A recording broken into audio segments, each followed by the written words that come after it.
मित्र पक्षाच्या नेत्यांना आधी अडचणीत आणायचं आणि मग राजकारणातील त्यांची वळवळ शांत करायची, अशा पद्धतीचं राजकारण देवेंद्र फडणवीस करीत आहेत. मित्र हो, राज्याचे उपमुख्यमंत्री एकनाथ शिंदे हे सातारा जिल्ह्यातल्या पाचगणी जवळच्या दरे गावचे रहिवासी. या गावापासून अगदी जवळच असलेल्या सावरी इथं मुंबई पोलिसांनी सुमारे 115 कोटी रुपयाचा 45 किलो ड्रगचा साठा जप्त केला. पोलिसांनी धाड टाकलेलं हे जे हॉटेल आहे ना, तेज यश, हे हॉटेल उपमुख्यमंत्री एकनाथ शिंदे यांचे सख्खे भाऊ प्रकाश शिंदे यांच्या मालकीचं. या हॉटेलचा व्यवसाय दरेगावचे सरपंच रणजित शिंदे सांभाळतात. मात्र उपमुख्यमंत्री एकनाथ शिंदे यांच्या दबावामुळे या प्रकरणामध्ये कारवाई होत नाही, अशा प्रकारचा आरोप करीत ठाकरे शिवसेनेनं उपमुख्यमंत्री एकनाथ शिंदे यांच्या राजीनाम्याची मागणी केली. हे इथवर नाही थांबणार. संसदेमध्ये आणि विधिमंडळाच्या अधिवेशनामध्ये सुद्धा शिवसेना म्हणजे उद्धव ठाकरे शिवसेना हीच मागणी म्हणजे एकनाथ शिंदे यांच्या राजीनाम्याची मागणी करणार आहेत, याची माहिती सुद्धा सुषमाताईंनी दिली. बघा, उद्धव ठाकरे यांच्या शिवसेनेनं आक्रमक भूमिका घेतल्यामुळे या प्रकरणाची चौकशी निष्पक्षपणे होणार आहे का?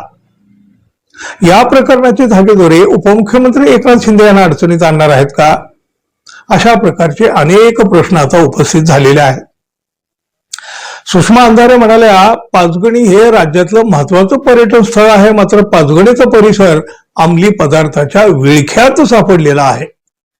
उपमुख्यमंत्री एकनाथ शिंदे यांचा भाऊ प्रकाश शिंदे पाचगणीमध्ये तेज यश नावाचं हॉटेल चालवतात.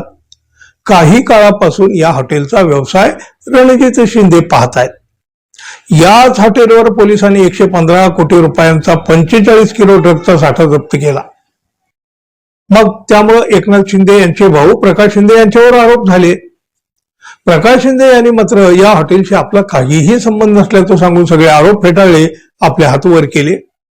मात्र हे प्रकाश शिंदे खोटं बोलतायत. हॉटेलचं ऑनलाईन बुकिंग प्रकाश शिंदे हेच घेत आहेत. त्यांचं नाव, मोबाईल क्रमांक सुद्धा त्या ठिकाणी आहे.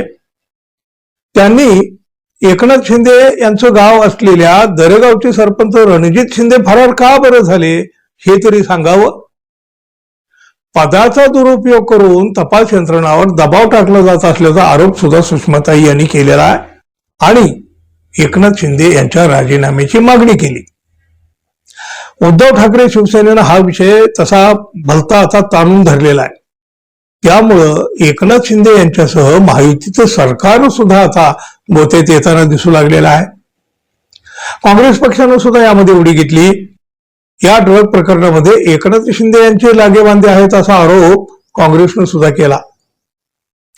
बघा, मुंबईमधील पोलीस पाचगणीमध्ये येऊन ड्रगचा साठा जप्त करतात. पालकमंत्री आणि पोलीस अधीक्षक तिथले नेमके काय करीत होते, असा सवाल तर अंधारे यांनी सुद्धा केलेला आहे. मुंबईचे पोलीस साताऱ्यात जाऊन ही कारवाई करतात, याकडे सुद्धा एका वेगळ्या नजरेनं पाहिलं जाऊ शकतं मित्रांनो. म्हणजे कसं बघा, गृह खातं जर फडणवीस यांच्याकडं, मित्र पक्षाच्या नेत्यांना आधी अडचणीत आणायचं आणि मग राजकारणातील त्यांची वळवळ शांत करायची, अशा पद्धतीचं राजकारण देवेंद्र फडणवीस करीत आहेत, असा आरोप विरोधक करीत असतात. देवेंद्र फडणवीस मित्र पक्षांना टप्प्याटप्प्यानं संपवणार आणि शेवटचा घाव एकनाथ शिंदे यांच्यावर घालणार, असा दावा तर संजय राऊत यांनी आता नुकतंच केलेला आहे. आता संजय राऊत म्हणतात, याच प्रकरणावर म्हणजे या ड्रगच्या प्रकरणावर पुन्हा आणखी 8 दिवसानंतर आम्ही आमची भूमिका मांडणार आहोत. पण त्याआधीच सुषमा अंधारे यांनी मात्र म्हटलं, 2 वर्षात राज्यातील 2 मंत्र्यांची विकेट पडलेली आहे, आता 3री विकेट पडणार आहे.